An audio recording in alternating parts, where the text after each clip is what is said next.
Vía Pública. ¿Cómo están ustedes? Muy buenas noches, bienvenidos a Vía Pública. Hace pocas horas, pocos instantes, la verdad, el Congreso del Perú aprobó la moción de vacancia en contra de su presidente Martín Vizcarra. Por 105 votos a favor, 19 en contra y 4 abstenciones, el Pleno del Parlamento Unicameral del Perú destituyó al mandatario por incapacidad moral permanente, luego de que aspirantes a colaboradores eficaces, todavía no lo son, revelaran ante Fiscalía que Vizcarra habría recibido coimas cuando ejerció como gobernador regional de Moquegua. Esto entre el año 2011 y 2014. Este martes, en la tarde, se realizará la asunción de la presidencia del Perú, donde tomará el cargo el titular del Parlamento, Manuel Merino de Lama, por los 8 meses que le restaban a Vizcarra en el mandato. Nos vamos de inmediato a nuestra mesa de conversación. Tomamos un contacto con Carlos Villarreal, periodista de Radio y Programas del Perú. Carlos, buenas noches, gracias por recibirnos.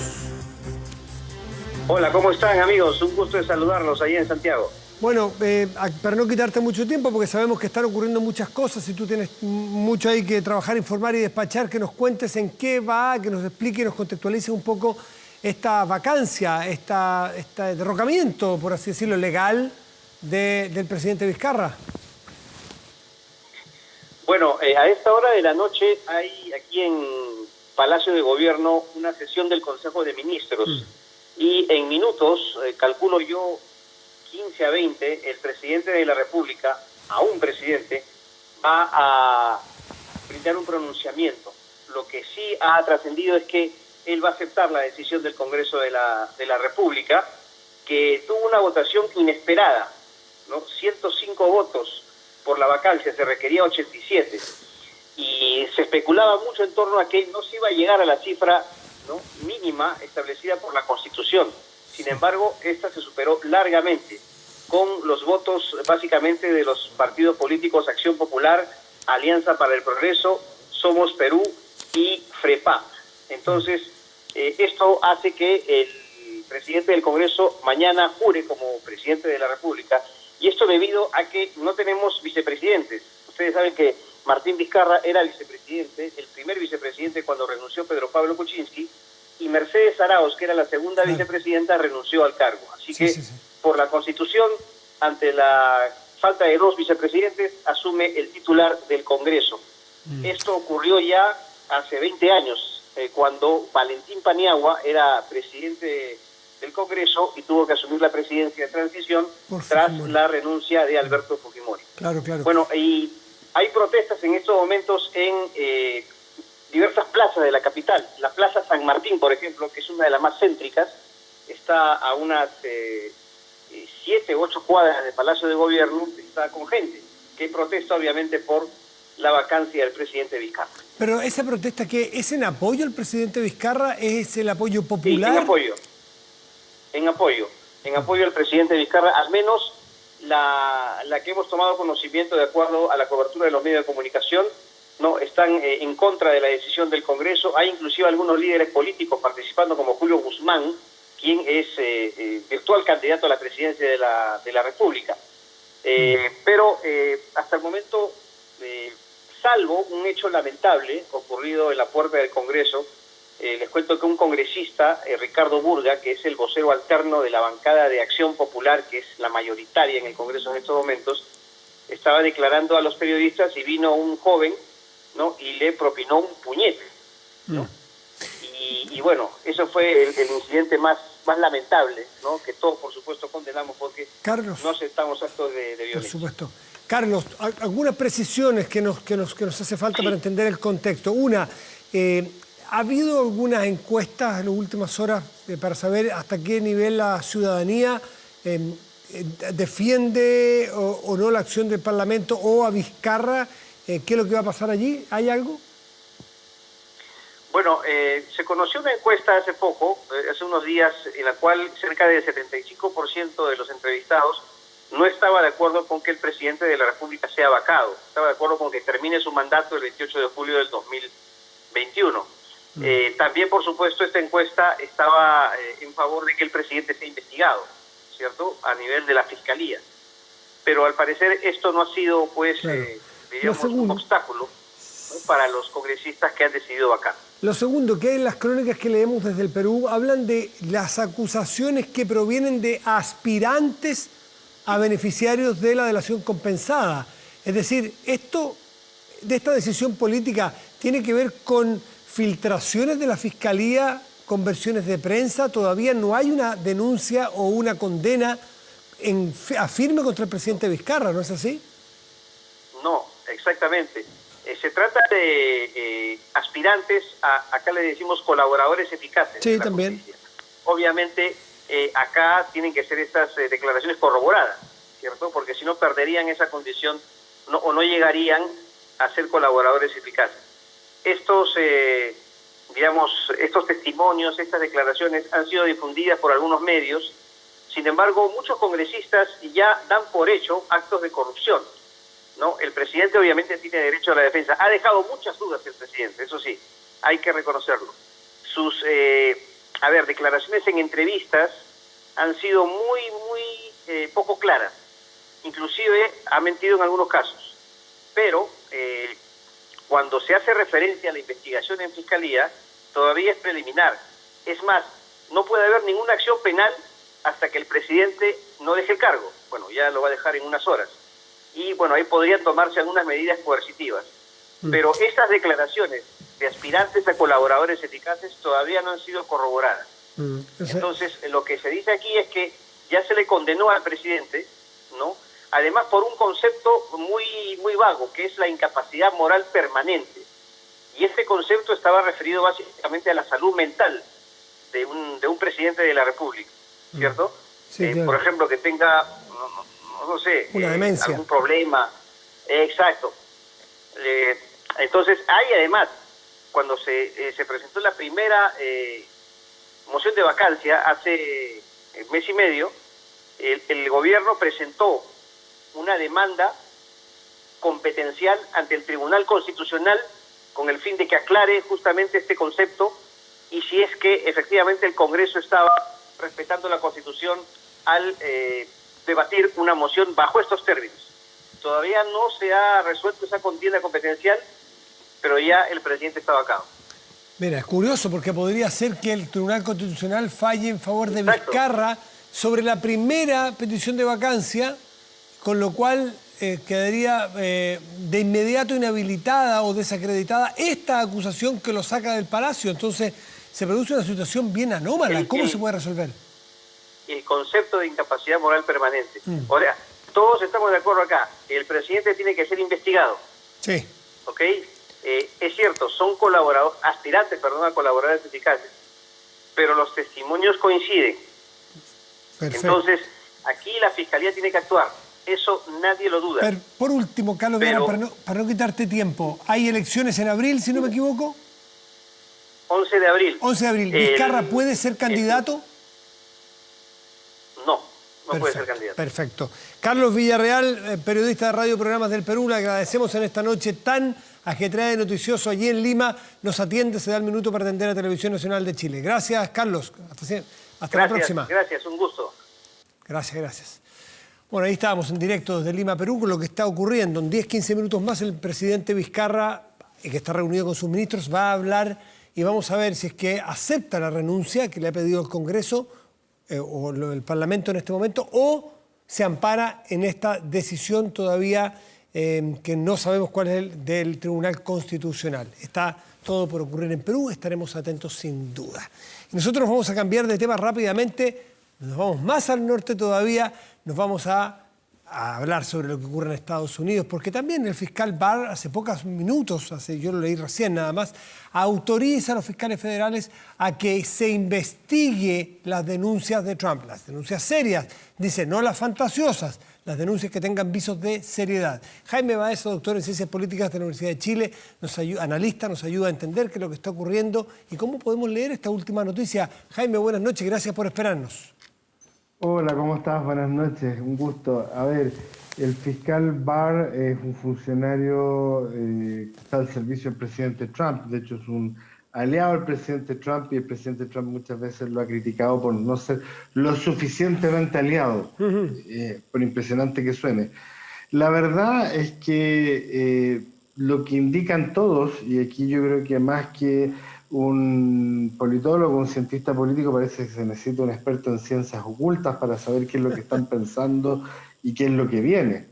Pero lo que sí es claro es que el 20 de enero va a asumir Joe Biden la presidencia de los Estados Unidos, y lo demás cae en el terreno un poco entre la fantasía, las necesidades del presidente Trump de querer pelear todavía algo que él sentía de que era muy propio, y que hay que desmitificar un poco las cosas que se están diciendo, y que el propio fiscal Barr, en el fondo, también para ponerse un parche ante la herida, dice las creíbles. Claro, las no Porque fantasiosas. en general el estándar de lo que se ha presentado como pruebas es tan bajo que no está resistiendo a ninguna discusión legal, y esta pretensión del presidente Trump de creer que él va a llegar a la Corte Suprema donde son adictos a él es más parte de lo que él quisiera de lo que es la realidad.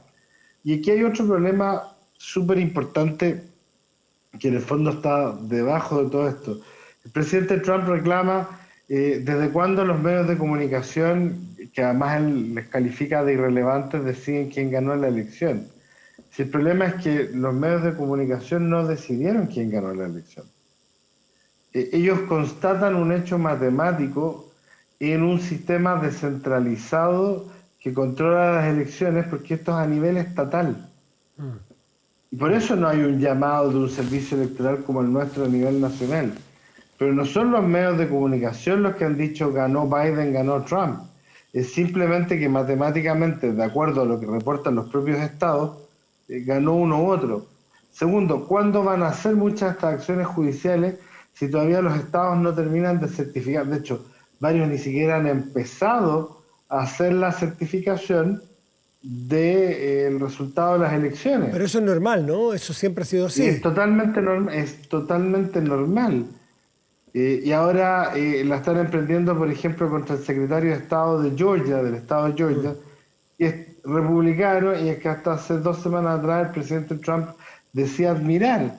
Entonces, en definitiva, hay mucho de lo que se está hablando que en definitiva es ruido, pero que institucionalmente tiene poca carne y poco asidero. Otra cosa es el daño político, el daño de imagen, el daño a la política exterior, el daño social, los riesgos de que haya levantamientos, de que alguien se enoje, no se enoje. Eso es otra historia. Claro. Y es posible. Pero en términos estrictos de las elecciones, para efectos de lo que ha sido hasta ahora siempre elecciones, aquí no ha pasado nada, con una excepción, que es que el presidente Trump no ha reconocido que perdió las elecciones. Y eso puede desagradar mucho a sus partidarios, y mi función no es ni ser ni partidario ni detractor de él. Yo estoy siendo lo suficientemente aburrido como solo para decir facts, hechos. Sí. Dime una cosa. No mi opinión. No, por supuesto. Jaime Baeza, a propósito de hechos, ¿cómo, si gana Biden, el 20 de enero asume Biden, cómo ves tú los 4 años de Biden, o al menos al principio, con un partido republicano o un Donald Trump que salió, pese a la derrota, muy fortalecido, con 7 millones y tanto más de votos, 15% más de votos, con un país bastante dividido porque viene apretado? O sea, no es que barrieron a los republicanos, o sea, hay una aprobación. No, para nada, y después... Claro, mira lo que sucede en las cámaras. Entonces, ¿cómo va a ser este gobierno? ¿Cómo lo ves tú? A ver, yo creo que hay 2 elementos que hay que distinguir acá y que están en función del Partido Republicano, que son los que tienen la llave de la gobernanza y de la gobernabilidad. Lo primero, se va Trump, pero no se va el trumpismo. Eso yo creo que ya es casi lugar común. Ya todo el mundo está claro que hay un porcentaje no despreciable del Partido Republicano que está con Trump.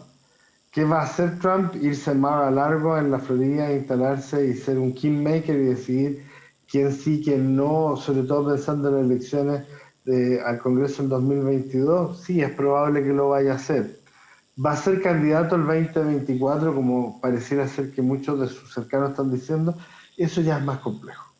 Porque al interior del propio Partido Republicano, una cuestión que es común a todos y que se ha discutido, es el factor miedo que le tienen a Trump, porque Trump atrae a los votantes. Pero eso, primero, no vale para todos, y conforme pasa el tiempo es muy cruel en eso. Y al interior del Partido Republicano hay otras voces, como el senador Mitt Romney, ex candidato presidencial, como la senadora Susan Collins de Maine, que sobrevivió a duras penas, pero sobrevivió finalmente electoralmente con buenos votos, y que ya han saludado al presidente Biden. La familia Bush, que sigue siendo relevante, ya tanto George como Jeff Bush saludaron al presidente electo Biden. Aquí la clave, y salía un artículo el otro día en Politico.com, en un sitio bien interesante norteamericano, en la relación personal entre Joe Biden y Mitch McConnell. Mitch McConnell obviamente no va, que es el líder republicano del Senado. Jaime, él no va a dar su brazo a torcer, Jaime, pero finalmente va a sentarse a conversar. Jaime, ¿me das un minuto que te interrumpa dale, con la dale. noticia? Manda, nos vamos a Lima, Perú, habla el presidente de Perú en este momento. Jaime, no te sepas, no nos dejes, por favor, espérate, un segundito. Que tiene consecuencias en la salud, en la economía y en la sociedad, el Perú no podía prolongar ni un instante más la inestabilidad y la incertidumbre que le hacen un grave daño al país. Esta noche, el Congreso de la República ha votado por la vacancia presidencial. Como dije al concluir mi discurso de la mañana, la historia y el pueblo peruano juzgarán las decisiones que cada quien toma. En línea con mis convicciones democráticas, manifiesto que, sin estar de acuerdo con la decisión que ha tomado hoy el Congreso de la República, donde se ha impuesto no la razón, sino el número de votos de los representantes del pueblo, quien aparentemente se olvidaron de a quién representan, finalmente llegaron a 105 votos a favor de la vacancia. Hoy día dejo Palacio de Gobierno. Hoy día me voy a mi domicilio. A pesar que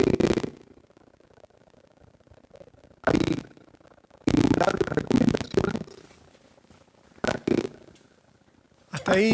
Hasta ahí dejamos, ya está claro, el presidente del Perú entonces, pese a estar en contradicción o estar en desacuerdo con la medida tomada o adoptada por el Congreso peruano hace un par de horas, pese a ello, pese a un eventual fallo de un tribunal constitucional que pueda ocurrir mañana, bueno, pese a eso, deja el Congreso Nacional, y los que nos contaba Carlos Villarreal recién, con el apoyo aparentemente mayoritario de la población, no a lo que dice el Congreso, sino que al propio Martín Vizcarra, quien ha sido todavía acusado por una fiscalía, pero todavía sin pruebas ni menos condena, bueno, lo vaca, como le dicen ellos, lo sacan del puesto. Es el segundo presidente consecutivo que no logra terminar su mandato.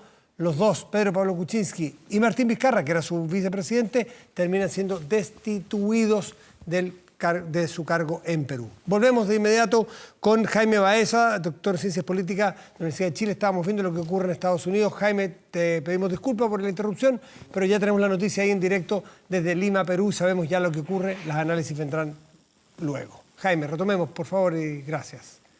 Tendrá que armar su gabinete el nuevo presidente del Perú, Merino. Va a ser complicado. Mañana. Bueno, volviendo a Estados Unidos, sí, como te decía, tiene el problema el Partido Republicano en que en algún minuto va a tener que sentarse. Mitch McConnell va a tener que sentarse a negociar con Biden. No puede no hacerlo. Y ojo, está el riesgo para el Partido Republicano, no a los 4 años, que es lo que tú me preguntabas, sino a enero, de que ellos tienen una elección al Senado de 2 bancas por Georgia. Georgia ha estado al centro de toda esta discusión, un estado que por décadas votó republicano Claro. y ahora estaría ganando por un pequeño margen Biden, para dos bancas en el Senado que podrían determinar quién se queda con la mayoría en el O Senado, y sea, que Mitch McConnell, si perdiera las dos bancas, cosa que veo muy poco probable, pero en el caso que llegase a perder las dos bancas, la mayoría del Senado quedaría en manos demócratas, y Chuck Schumer, el senador por Nueva York, sería el nuevo líder de la mayoría y tendría la mayoría demócrata. Por lo tanto, el Partido Republicano se está manejando en varios niveles, y yo diría que en varios lenguajes distintos, contradictorios entre ellos muchos, y vamos a ver cuánto puede estirar la cuerda, porque incluso, y eso llama, es interesante de plantearlo, podrían también los demócratas presentar una demanda y que los tribunales de justicia fallaran en favor de los demócratas para exigirle al US General Service Administration, y sobre todo a la administradora, a la persona que administra el servicio civil, que es Emily Murphy, que es designada por Trump, que tiene que entregarle todos los antecedentes al equipo de transición de Biden. ¿eso no está ocurriendo? No ha ocurrido todavía, o sea, no está ocurriendo. El General Service no está entregando la información por orden del gobierno, no le está entregando información al equipo de transición de Biden. Ninguna información. Y los demócratas podrían recurrir a la justicia para exigir que eso sí ocurriera. Con lo cual quedaría totalmente desarmada la administración Trump de seguir peleándolo. Por lo tanto, además, este juego que están haciendo los republicanos legal podría jugarle en contra si a esta señora se le dice: mire, sabe que la justicia ha ordenado que usted le entregue los antecedentes, y le empieza a hacer briefings a la administración entrante de Biden, que recién ha puesto una página de Twitter y ha empezado a aparecer como un equipo oficial de transición. En este minuto no hay ningún equipo de transición operando, porque la Casa Blanca se niega siquiera a discutirlo. Y eso va a pesar finalmente, Matías, en los republicanos. Y esto va a empezar a generar estos dos grupos en el interior de los republicanos. Bueno, hay que conceder, no hay que conceder. Y eso va a marcar un poquito, por lo menos, las tendencias internas de los republicanos hasta por lo menos las midterms del 2022.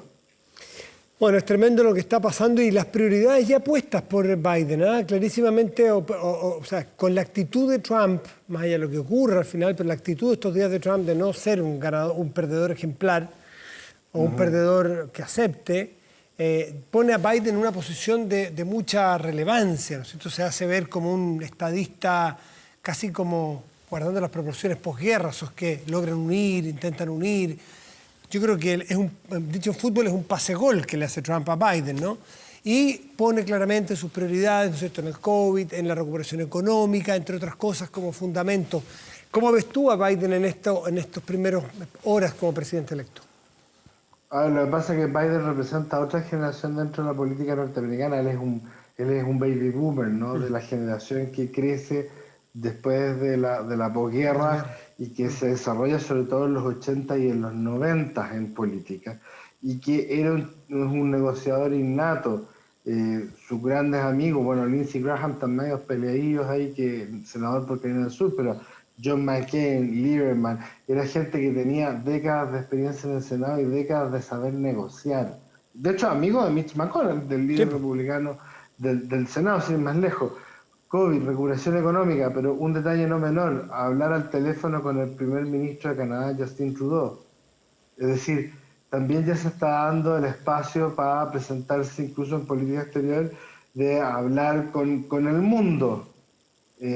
Claro, es verdad, AMLO en México, Xi Jinping, Putin no lo reconocen, pero ya todos los europeos, la mayor parte de los de América Latina, y sobre todo una conversación inmediatamente con Justin Trudeau, su vecino del norte. Es decir, bueno, ya empecemos a trabajar y dejémonos de la chimichina postelectoral. Y él mismo ha dicho en todos los tonos: the election is over. O sea, empecemos a trabajar. Y ese trabajo con Canadá tiene que ver con volver al multilateralismo en política exterior. Él ya ha dicho que va a volver al Acuerdo de París. Es decir, hay una serie de elementos que hacen suponer de que Biden va a seguir jugando al estadista, y que para la base interna del Partido Demócrata está la vicepresidenta Kamala Harris, que tiene más habilidad de hablarle a las distintas almas del Partido Demócrata. Bueno, te queremos agradecer, Jaime Baeza, por esta conversación interrumpida, pero igual profunda, que nos ilumina lo que viene, muy movido en Estados Unidos, pero que ya va tomando forma, va tomando camino de cara al 8 de diciembre, donde se junta, ¿no es cierto?, el colegio electoral y los electores tienen que elegir, y el 20 de enero, donde ya asume Joe Biden por sus próximos 4 años. Jaime, muchísimas gracias, como siempre, por atendernos. Que estés muy bien, cuídate. Buenas noches. Chao. Chao. Hacemos una pausa, ya volvemos en Vía Pública. Vamos a conversar luego con un epidemiólogo que ha estado cerca de procesos internacionales, de cómo superar la pandemia, cómo enfrentar la pandemia. Espérenos.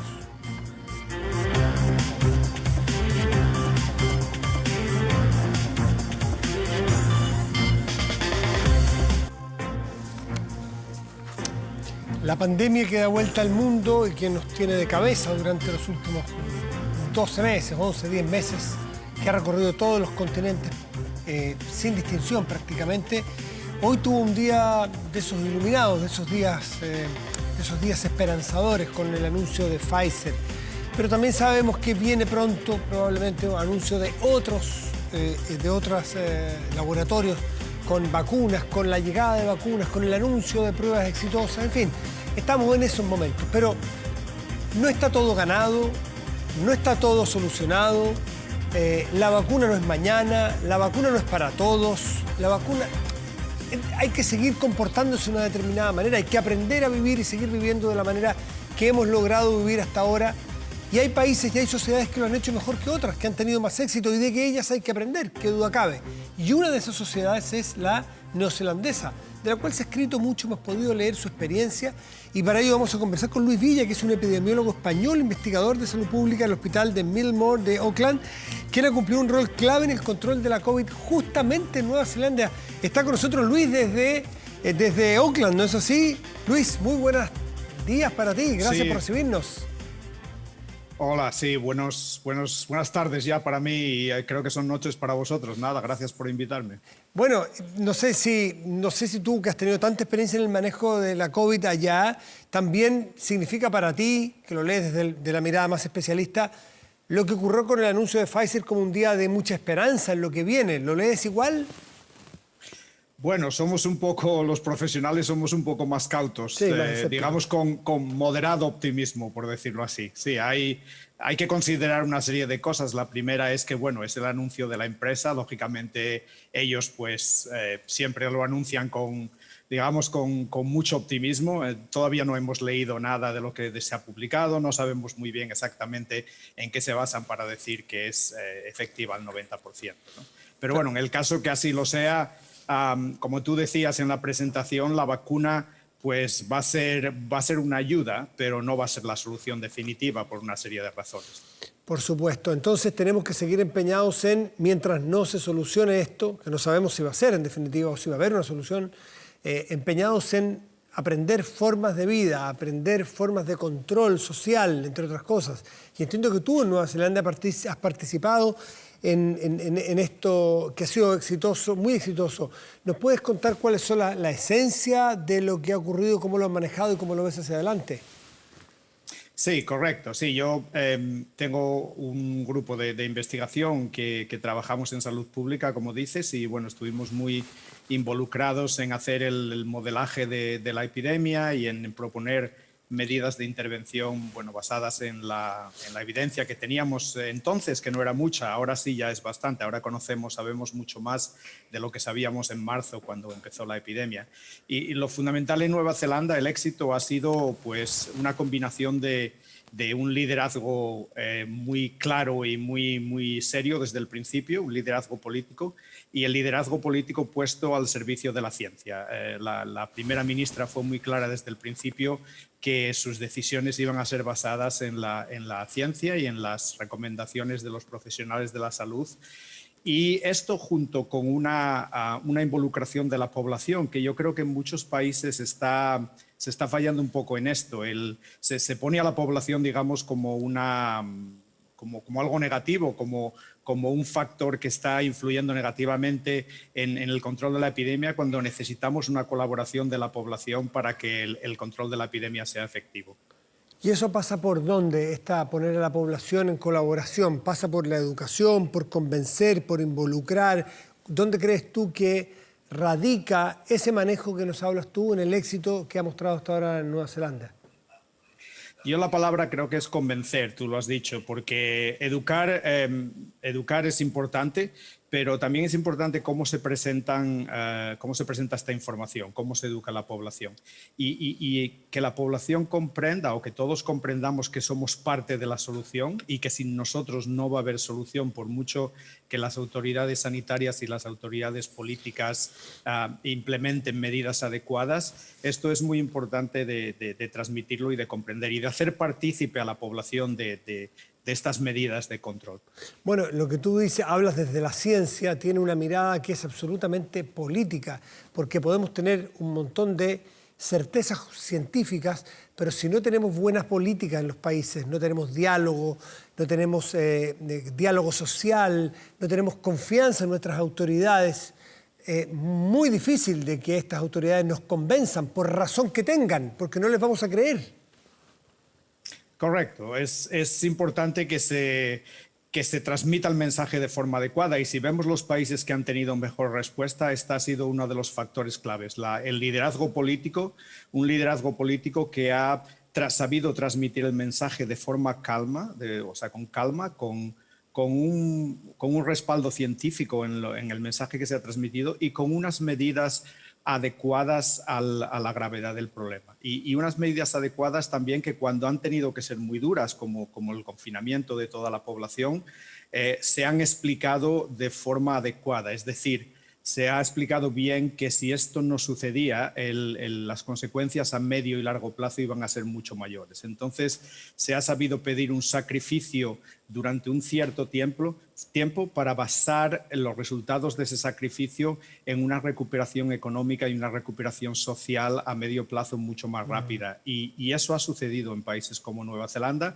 donde el impacto económico ha sido grande durante un tiempo muy corto, pero ahora a medio y largo plazo la economía se está recuperando mucho más rápido que en otros países. Chile se jugó por un camino, como muchos países y muchos mandatarios lo intentaron, buscar una opción de las posibles, de las tantas posibles, y fue la de las cuarentenas dinámicas, es decir, entrar y salir en algunas otras, y hay otros países cercanos a nosotros que han hecho esos blackouts completos. Si es que volviera, en Chile estamos en un periodo un poquitito benevolente del virus con nosotros por las temperaturas, en fin, pero nada hace presagiar que estamos salvados. Una de esas vuelve nuevo con furia.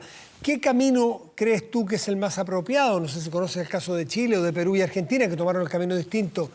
¿Volver a intentar con estas cuarentenas dinámicas o cerrar completamente en el primer momento?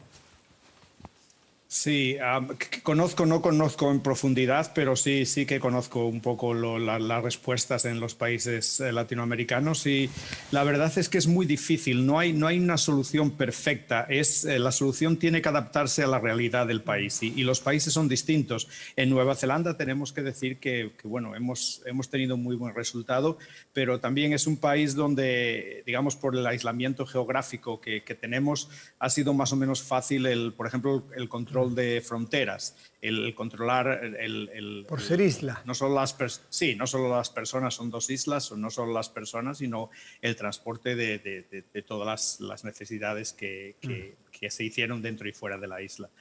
Otros países han tenido, como has comentado tú, un confinamiento un poco más abierto, por decirlo, o más dinámico, por usar tu término, y creo que los resultados no han sido malos, y en el caso vuestro de Chile creo que los resultados no han sido malos. Siempre está el debate de se podía haber hecho mejor, sí, pero es una situación muy difícil porque tenemos que poner en la balanza las intervenciones de salud pública, pero también el impacto que tiene en la economía. Y claro, mucha gente dice, y con razón, o están discutiendo que bueno, de poco sirve que paremos la epidemia si las economías de los países se van a ver realmente afectadas, y va a aumentar la pobreza, va a aumentar la inequidad en la población. Entonces, es una situación muy difícil, pero lo que creo que es muy importante, que tú has repetido y yo quisiera remarcar aquí, es que esto no es una situación temporal. El COVID-19 estará aquí para siempre con nosotros, Y con vacuna o sin vacuna, pues podemos pensar en una situación similar a la de la gripe, donde cada año va a haber pues un brote de COVID y donde si la vacuna es efectiva conseguiremos controlar esos brotes, pero va a haber todavía personas que se van a ver infectadas y personas que terminarán en el hospital y que desgraciadamente fallecerán también. Había un epidemiólogo americano que lo puso en términos de, bueno, esto se normalizará cuando las sociedades acepten un número de muertes determinado como ocurre en la gripe o como ocurre en otras enfermedades infecciosas que las tenemos ahí continuamente y donde cada año se enferman y mueren personas. Por último, Luis Villa, y agradeciendo tu tiempo desde Auckland, Nueva Zelanda, hay algunos científicos que dicen, o la literatura indica que lo que nos viene adelante a lo mejor es una década de otros ataques virológicos o virales, no sé exactamente cómo se dice. Hoy es la COVID, podrá haber una vacuna, pero el día de mañana pueden aparecer otras. ¿Tú estás de acuerdo con eso, que es el riesgo que viene de aquí en adelante y cómo nos tendremos que preparar para esa nueva realidad? Sí, absolutamente. Creo que es algo que nadie, que no, vamos, los que estamos o los que trabajamos en epidemiología o salud pública o salud internacional, lo venimos diciendo desde hace muchos años. Hay una serie de factores y los podemos nombrar rápidamente. Uno es el aumento de población mundial, otro es el cambio climático y las consecuencias del cambio climático. No solo el aumento de temperatura, sino lo que significa que hay estos dos factores juntos de aumento de la población y de cambio climático hace que estemos llegando a zonas donde antes el hombre no interactuaba con plantas, con animales, que son los que transmiten o son los que originan este tipo de infecciones. Y si el COVID es un buen ejemplo, el ébola y el Marburg es otro buen ejemplo, pero algo muy sencillo como por ejemplo el Zika, si nos acordamos, el virus Zika de hace unos años, o el dengue que conocéis bien y que está presente. El dengue, la zona geográfica de dengue se está extendiendo porque las temperaturas están cambiando y el mosquito que transmite el dengue pues se está adaptando a países y a zonas donde antes no existía. O sea que si seguimos en este camino, si seguimos con un cambio climático negativo para el planeta, esto va a ser cada vez más frecuente y esperemos que no sea cada vez más serio, que no tengamos situaciones tan graves o peores como esta, pero probablemente vayamos por ese camino. Sabemos que este jueves 12 estarás en la Expo Capital Humano de Trabajando.com y aprovechamos entonces esa instancia para llamarte hoy y poder conversar contigo. Luis Villa, te agradecemos mucho este contacto desde Auckland, Nueva Zelanda.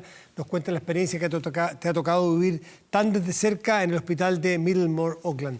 Muchas gracias, Luis, por este contacto y por tu experiencia. Muchas gracias a vosotros y mucha suerte. Que estés muy bien. Buenas noches. Buenas tardes para ti. Hacemos una pausa y volvemos aquí en Vía Pública.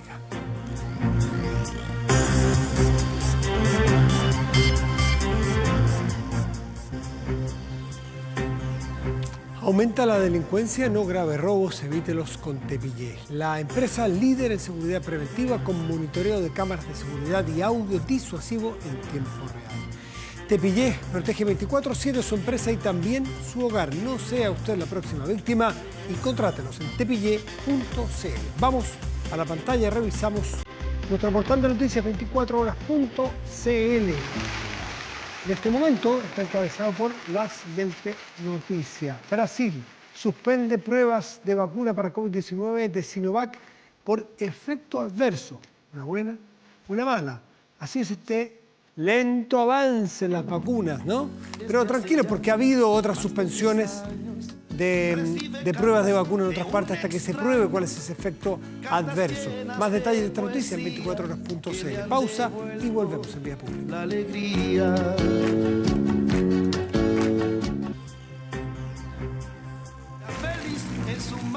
Nos vamos a ver la temperatura de este momento en la región metropolitana, si le parece. Hay 16 grados con 8 décimas y está despejado en la región metropolitana en este momento. Para mañana y pasado deberíamos esperar lo siguiente. Despejado ambos días con altura, con temperaturas altas, a 29, 28 grados como máximas probables. Revisamos otras dos regiones del país. ¿Qué le parece? Temuco y San Pedro, en la región de la Araucanía y región de Antofagasta. Mañana, Temuco, parcial, cielo parcial, máxima probable 23 grados. Y San Pedro de Atacama, región de Antofagasta, máxima despejado también y máxima probable 30 grados. Escuchamos.